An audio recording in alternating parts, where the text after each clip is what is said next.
Assalamualaikum warahmatullahi wabarakatuh. Perkenalkan, kami dari kelompok 5 Biokimia akan menyampaikan materi tentang lipid. Sebelumnya, perkenalkan, nama saya Nurrahma dengan NIM 2019 016028 dan teman saya Fikri Nur Alisa dengan NIM 2019 016 031.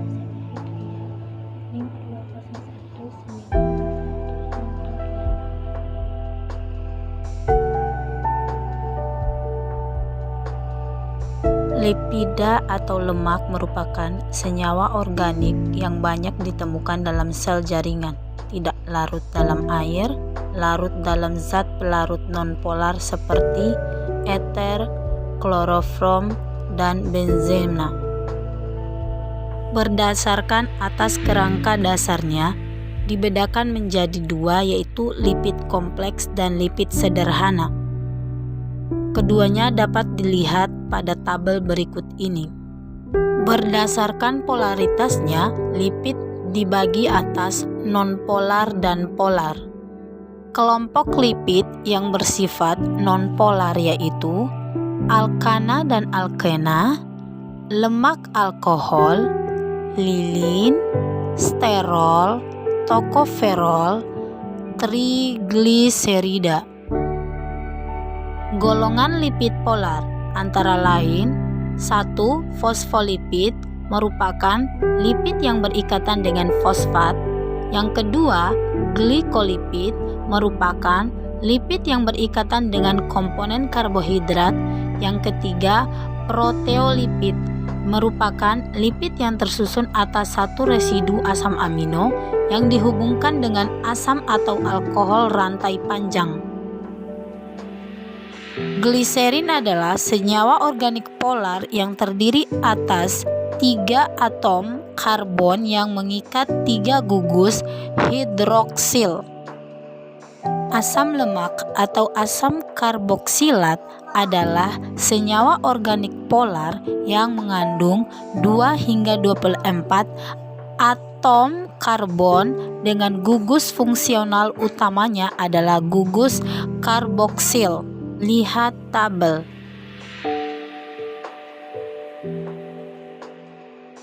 Monogliserida dan digliserida atau juga disebut monodigliserol dan diasiglycerol adalah kelompok gliserida yang dibentuk dari hasil reaksi antara gliserol dan asam lemak. Monogliserida merupakan istilah untuk gliserida di mana satu molekul gliserol telah membentuk satu ikatan ester dengan satu molekul asid lemak. Dalam monogliserida, satu dari gugus hidroksil pada gliserol disubstitusikan dengan asam lemak, sedangkan dalam digliserida terdapat 2 gugus hidroksil yang disubstitusi dengan asam lemak. Reaksi pembentukan monogliserida dan digliserida dapat dengan cara reaksi atau interesterifikasi atau gliserolisis. Trigliserida ini diangkut terutama sebagai kilomikro dari usus menuju hepar, kemudian mengalami metabolisme di sini dan dalam jumlah besar sebagai VLDL diangkut dari hepar menuju ke seluruh jaringan tubuh. Reaksi pembentukan lemak dan minyak dan lemak atau trigliserida yang diperoleh dari berbagai sumber mempunyai sifat fisikokimia yang berbeda satu sama lain. Klasifikasi lemak berdasarkan kejenuhan ikatan. Yang A, jenis-jenis asam. 1. Asam lemak jenuh. Asam lemak jenuh yaitu asam lemak yang semua ikatan atom karbon pada rantai karbonnya berupa ikatan tunggal. 2. Asam lemak tak jenuh. Asam lemak tak jenuh yaitu asam lemak yang mengandung ikatan rangka pada rantai karbonnya. B. Hidrolisis lemak. Sifat fisik lemak yaitu sebagai berikut. 1.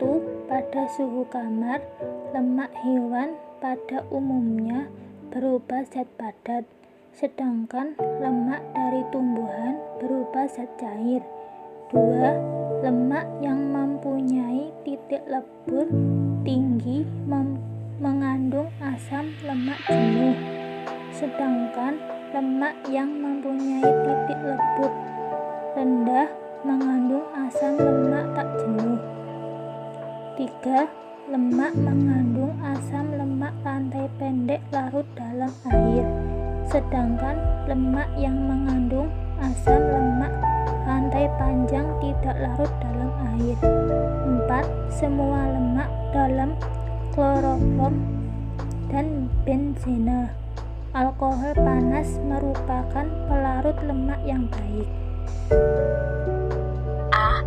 Lemak sebagai sumber energi. B. Lemak sebagai sumber pertumbuhan sel. C. Lemak menunjang fungsi otak. D. Membantu penyerapan vitamin. E. Menunjang produksi hormon. F. Lemak membantu kesehatan kulit. G. Lemak mendukung kesehatan organ tubuh. H. Mengontrol berat badan. I. Mengurangi potensi penyakit. J. Lemak meningkatkan kesuburan. Fungsi 1. Bagi sebagian besar orang dewasa, konsumsi lemak atau minyak harian harus dapat menyumbang paling tidak 15% dari total energi atau kalori yang dibutuhkan per hari. 2. Wanita dalam masa reproduksi hendaknya mengonsumsi lemak paling tidak 20% dari total kalori per hari. Yang ketiga, usaha-usaha yang terarah harus dilakukan untuk menjamin konsumsi lemak atau minyak yang cukup pada kelompok masyarakat yang konsumsi lemaknya menyumbang kurang dari 15% dari total kalori. Metabolisme lipid atau lemak dalam tubuh terjadi dalam hati atau hepar. Dilakukan oleh lipase yang terdapat pada getah usus dan getah pankreas dengan pH optimum 7,5-8. Lipid yang kita peroleh sebagai sumber energi utamanya adalah dari lipid netral, yaitu trigliserid atau ester antara gliserol dengan 3 asam lemak.